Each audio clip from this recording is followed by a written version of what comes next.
12/11/79 के अव्यक्त वाक्य सुनेंगे आज। हेडिंग है अमृत वेले के वरदानी समय में पुकार सुनो और उपकार करो। बाबा कहते, अमृत वेले चारों ओर के तमोगुणी वातावरण या वाइब्रेशन के वायुमंडल में प्रायः लोप स्थिति का समय होता है, अर्थात तमोगुण का प्रभाव दबा हुआ होता है। ऐसे समय पर सहज ही पुकार सुनकर उपकार कर सकते हो। पुकार सुनना भी सहज है और उपकार करना भी सहज है। वरदान लेना भी सहज है और दान देना भी सहज है, क्योंकि वातावरण वृत्ति को बदलने वाला होता है। ऐसे समय पर आप सर्ववरदानी आत्माओं की स्वयं की स्थिति भी बाप की विशेष वरदानों की छत्र छाया के कारण बाप के समान संपन्न और दातापन की होती है, क्योंकि बाबा उस समय बच्चों के ऊपर छत्र छाया के रूप में पूरे बाप की पोजीशन में होते हैं। तो कैसी स्थिति हो जाती है? बाप समान संपन्न और दातापन की हो जाती है। ब्रह्म लोक के निवासी बाप विशेष रूप से ज्ञान सूर्य की लाइट और माइट की किरणें विशेष बच्चों को वरदान रूप में देते हैं सुबह के समय अमृत वेले। इसलिए इस समय को ब्रह्म मुहूर्त का समय कहते हैं। तो क्या इस समय पर आप स्वयं को सारे दिन की श्रेष्ठ स्थिति व कर्म का मुहूर्त निकालते हो? क्योंकि जैसा मुहूर्त निकालना चाहो वो निकाल सकते हैं। अपने जीवन के लिए, पूरे दिन के लिए जैसा मुहूर्त हम चाहें, बाबा कहते वैसा ही सुबह निकाल सकते हो। साथ साथ अव्यक्त वतनवासी ब्रह्मा बाप भाग्य विधाता के रूप में इस अमृत वेले भाग्य अर्थात अमृत बांटते हैं। तो जितना भाग्य रूपी अमृत ब्रह्मा बाप द्वारा लेना चाहो वो भी ले सकते हो। दोनों बाप हाजिर होते हैं, लेकिन बुद्धि रूपी कलश अमृत धारण करने के योग्य हो, किसी भी प्रकार का विघ्न या रुकावट ना हो। तो ऐसे समय पर लेना और देना साथ साथ चलता है। वरदानी और महादानी दोनों पाठ साथ साथ चलता है। ऐसी स्थिति में स्थित होने वाली उपकारी आत्माओं को आत्माओं की पुकार भी स्पष्ट सुनाई देगी। इतनी स्पष्ट सुनाई देगी जैसे कानों में कोई बात कह रहा हो। फिर बाबा कहते, धार्मिक नेताओं, राजनेताओं और सर्वश्रेष्ठ साइंस वाले और साथ साथ आम जनता की एक ही पुकार है कि अब जल्दी में कुछ बदलना चाहिए। सर्व क्षेत्र की आत्माएं अब अपने को फेल अनुभव करने लगी हैं। अब कोई सुप्रीम पावर चाहिए। सब अपने को कमजोर फील कर रहे, फेल अनुभव कर रहे। इस चाहना का दीपक व इस आवश्यकता को महसूस करने के संकल्प का दीप जग चुका है। ये संकल्प उनके अंदर बाबा कहते हैं जागृत हो चुका है। अब उसको और तेज करने के लिए आप सर्व आत्माओं के संकल्प का दृढ़ चाहिए, जिससे सर्व की पुकार के ऊपर उपकार कर सको।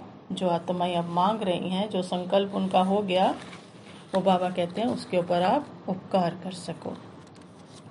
फिर बाबा कहते, अब सर्व की पुकार मेहनत से छूट सहज प्राप्ति करने की है, क्योंकि मेहनत करने की भी उनमें ताकत नहीं रही। साइंस वाले भी बहुत मेहनत करके थक गए हैं। धार्मिक आत्माएं भी साधना करके थक गई हैं, मिल कुछ नहीं रहा। और राजनीतिक लोग अनेक दल बदलुओं के चक्कर में थक गए हैं। और आम जनता समस्याओं से थक गई है।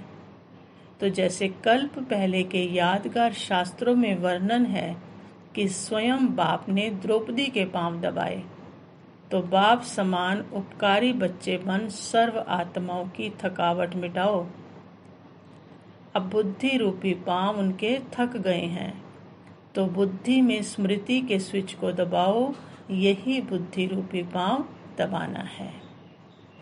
फिर बाबा कहते, 1 सेकंड में झलक और फरिश्तेपन की फलक दिखाओ, यही बाप के स्नेह का रिटर्न है। अन्य आत्माओं की समस्याओं का समाधान स्वरूप बनने से स्वयं की समस्याएं स्वतः ही समाप्त हो जाएंगी। इसलिए अब समाधान स्वरूप बनो। अब सेवा करने का समय है, लेने के साथ देने का समय है। एक ही संकल्प में लेना और देना है। ऐसी फास्ट स्पीड चाहिए। बाबा से लेते जाना है और देते जाना है। बाबा कहते रुकना नहीं, अब ऐसी फास्ट स्पीड चाहिए। सर्व आत्माओं के क्यों चाहिए ऐसी स्पीड? बाबा बोलते क्योंकि सर्व आत्माओं की गति सदगति करने की सीजन आने वाली है। उसके लिए साधन अपनाए हैं। तड़पती हुई आत्माओं को क्यू में खड़ा करने का कष्ट नहीं देना है। आते जाएं और लेते जाएं। आप भरते जाओ, देते जाओ, भरते जाओ, देते जाएं। वो आते जाएं और लेते जाएं। तड़पती आत्माएं 1 सेकंड भी रुक नहीं सकेंगी, हाहाकार कर देंगी। इतना भी उनमें सब्र अब नहीं होगा। ज़्यादा पुरुषार्थी जीवन में रहने से भी अब ऊपर, अब दातापन की स्थिति में रहो। हर सेकंड में दाता बनकर के चलो, तो आप सबका भी सेकंड में हाई जंप हो जाएगा। देने में बिजी होंगे तो माया भी बिजी देकर वार करने की बजाय नमस्कार करेगी। तो अंतिम सीजन के समय किसी भी प्रकार के साधन नहीं मिलेंगे। अभी तो बहुत साधन है, तो ये भी प्रैक्टिस करो कि बाबा कहते हैं वातावरण में हलचल हो, लेकिन स्मृति और वृत्ति अचल हो। जरा भी हलचल ना हो कि ये क्या हुआ। ये प्रैक्टिस हो रही है। बाप दादा को भी ड्रामा अनुसार पुरानी दुनिया की कोई तो सीनरी दिखाएंगे ना। और समय प्रति समय बाबा कहते जैसे स्टेज आगे बढ़ती जा रही है, तो अब माया का वार नहीं होना चाहिए। अगर माया आए भी तो उसे खेल समझकर देखो। ऐसे अनुभव हो जैसे साक्षी होकर हद का ड्रामा देखते हैं। ऐसे इस माया के खेल का ड्रामा देखो तो बहुत मजा आएगा, फिर घबराएंगे नहीं। तो ऐसी स्टेज अभी होनी चाहिए कि कैसी भी विकराल रूप में माया आए, लेकिन आप उसको खिलौना समझेंगे तो वह खेल हो जाएगा। जैसे शिकारी शिकार करता है, उसमें भी तो वार होता है ना। शिकार पे क्या करता है? वो वार करता है, लेकिन शिकार समझने के कारण वो घबराता नहीं है। कितना डरावनी चीज़ भी आ जाए तो उसको क्या करता है? वार करता है, घबराता नहीं है, खुश होता है। तो आप सब भी माया के शिकारी हो ना। तो बड़ी माया आए तो क्या हम तो कौन है? शिकारी हैं, तो वार करने में डरेंगे क्या? बाबा कहते हैं शिकारी कभी डरते नहीं, घबराते नहीं, और ही क्या होते हैं? खुश होते हैं। शिकार करने के लिए कुछ आया तो सही, कुछ आए ही ना और जंगल में घूमते रहें तो मज़ा आएगा। तो बाबा कहते हैं वो खुश होते हैं। फिर बाबा कहते हैं जैसे बाप विश्व का शिक्षक है, सिर्फ भारत का नहीं है या सिर्फ फॉरेन का नहीं है, पूरे विश्व का है। ऐसे मास्टर शिक्षक अर्थात बेहद के शिक्षक, तो जो बेहद के शिक्षक हैं उनका नशा क्या होगा? उनका नशा भी बेहद का, बेहद की खुशी, बेहद की प्राप्ति और बेहद की प्रारब्ध। स्थिति भी बेहद की। देह अभिमान हद की स्थिति हुई और देही अभिमानी बनना ये है बेहद की स्थिति। देह अभिमान में आएंगे तो अनेक प्रकार की हदें हैं कि मैं फीमेल हूँ, ये भी हद है। इस प्रकार देह में आने से अनेक कर्म के बंधनों में हद में आना पड़ता, और जब देही बन जाते हो तो सब बंधन खत्म हो जाते हैं। तो स्थिति भी बेहद की अर्थात देही अभिमानी रहे। भविष्य जीवन मुक्ति नहीं, अभी ही जीवन मुक्ति। इस संगम युगी ब्राह्मण जीवन में रहते हुए वायुमंडल, वाइब्रेशन, तमोगुनी वृत्तियां, माया के वार, इन सब से मुक्त, इसको कहा जाता है जीवन मुक्त। सदा समान आत्मा इस समय स्वमान में होगी। जो बाप समान आत्मा है उसकी निशानी क्या होगी? वो हर समय स्वमान में रहेगी। समानता का स्वमान प्रैक्टिकल में दिखाई देगा। क्या स्वमान है? कि मैं बाप समान हूँ, तो ये समानता का स्वमान उनका दिखाई देगा। उनके व्यवहार से पता लगेगा कि बाप समान है। जैसे बाप सदा स्वमान में स्थित है, इसी प्रकार समान आत्माएं भी स्वमान में होंगी, नीचे नहीं आएंगी। हर कदम स्वमान का होगा, तो स्वमान को देखने से सबके मुख से निकलेगा कि ये तो स्वमानधारी बाप समान है। स्वमान ही उनका सिंहासन होगा। भविष्य सिंहासन के पहले स्वमान के सिंहासन पर सदा कायम होंगी, सिंहासन से नीचे नहीं आएंगी। फिर बाबा कहते, विशेष आत्माओं की लिस्ट में वही आते हैं जिनमें कोई न कोई विशेषता है। तो कोई भी ब्राह्मण बच्चा ऐसा नहीं जिसमें कोई विशेषता ना हो। सबसे पहली विशेषता तो यही है कि जो बाप को जान लिया, बाप को पा लिया।